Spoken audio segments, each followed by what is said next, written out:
Coba bayangkan ini sebentar. Dunia terlihat normal. Pasar buka seperti biasa, harga masih bergerak naik turun, orang tetap bekerja, tapi di balik semua itu, ada satu kalimat yang baru saja dilontarkan Menteri Keuangan Indonesia, Purbaya Yudisadewa, yang seharusnya membuat kita berhenti sejenak dan berpikir lebih dalam. Kalimatnya sederhana tapi berat. Kalau Indonesia terus seperti ini dan terjadi gejolak global, dunia bisa hancur. Bukan sekadar Indonesia, dunia sebagai orang yang mengikuti ekonomi global. Saya tidak melihat pernyataan ini sebagai sensasi. Ini bukan gaya bicara dramatis pejabat. Ini justru terdengar seperti seseorang yang melihat peta besar dunia dan sadar bahwa fondasi yang menopang sistem global hari ini sedang menipis.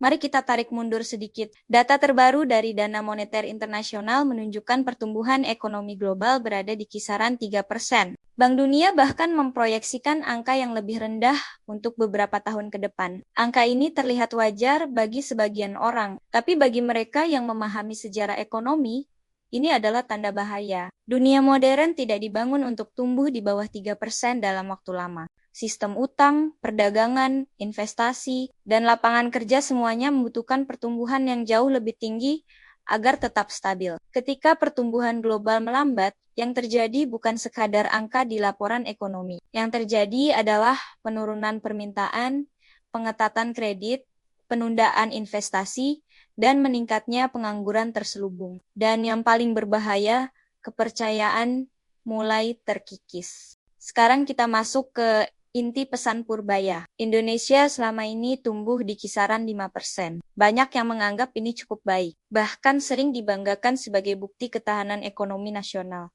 Tapi disinilah masalahnya. 5% itu terlihat aman hanya ketika dunia stabil. Ketika dunia masuk fase gejolak besar, angka ini berubah dari perisai menjadi titik lemah. Negara-negara yang hari ini maju pernah tumbuh sangat tinggi dalam waktu lama. Cina, Korea Selatan, Jepang, bahkan negara barat di era industrialisasi mereka pernah mencatat pertumbuhan 2 digit selama bertahun-tahun. Pertumbuhan tinggi itu bukan tujuan, tapi alat untuk membangun fondasi industri, teknologi, dan produktivitas. Tanpa fondasi itu, ekonomi hanya terlihat hidup, tapi rapuh dari dalam. Sekarang lihat kondisi global hari ini. Amerika Serikat menghadapi tekanan utang besar, Eropa stagnan dengan masalah energi dan demografi. China melambat karena model ekspor dan properti yang kelelahan. Di saat yang sama, dunia menghadapi fragmentasi perdagangan, konflik geopolitik, dan perlombaan teknologi yang mahal. Ini bukan badai kecil.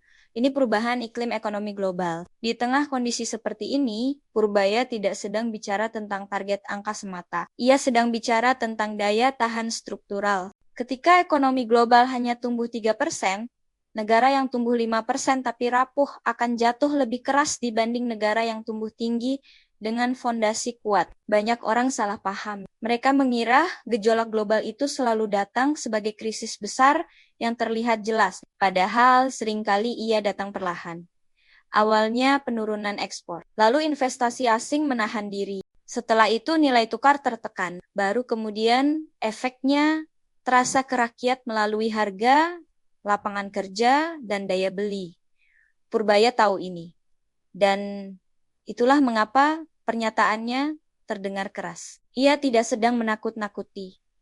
Ia sedang membaca arah angin. Ada satu fakta penting yang jarang dibahas. Sistem keuangan global hari ini jauh lebih kompleks dan rapuh dibanding sebelum krisis ke-2008. Banyak risiko kini berpindah ke sektor non-bank seperti dana lindung nilai dan kredit swasta. Artinya, jika terjadi guncangan besar, dampaknya bisa menyebar lebih cepat dan lebih sulit dikendalikan. Di saat yang sama, ketergantungan dunia pada sistem keuangan berbasis utang semakin tinggi. Utang negara, utang korporasi, dan utang rumah tangga berada di level historis. Sistem seperti ini membutuhkan pertumbuhan yang konsisten. Begitu pertumbuhan melemah, tekanan akan muncul di mana-mana.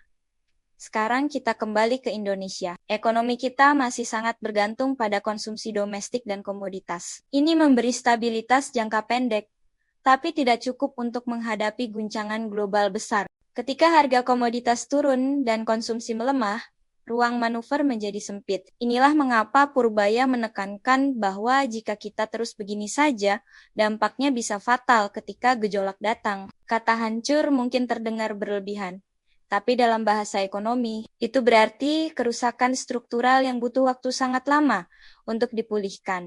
Banyak orang berkata, Indonesia aman karena pasar domestiknya besar. Itu benar, tapi tidak lengkap. Pasar besar tanpa produktivitas tinggi hanya menciptakan ilusi kekuatan. Ketika daya beli tertekan dan lapangan kerja melambat, pasar besar justru bisa menjadi sumber tekanan sosial. Yang ingin disampaikan Purbaya sebenarnya sederhana, tapi sulit dilakukan. Indonesia harus keluar dari zona nyaman pertumbuhan sedang. Kita butuh lompatan produktivitas. Kita butuh investasi yang benar-benar menciptakan nilai tambah.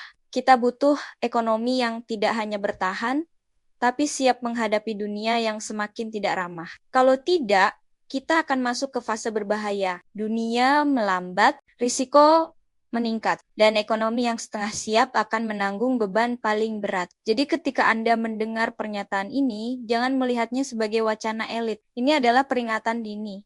Dunia tidak sedang menuju kestabilan. Dunia sedang menuju fase seleksi. Dan hanya ekonomi yang kuat secara struktur yang akan keluar dengan utuh. Pertanyaannya sekarang bukan apakah gejolak global akan datang.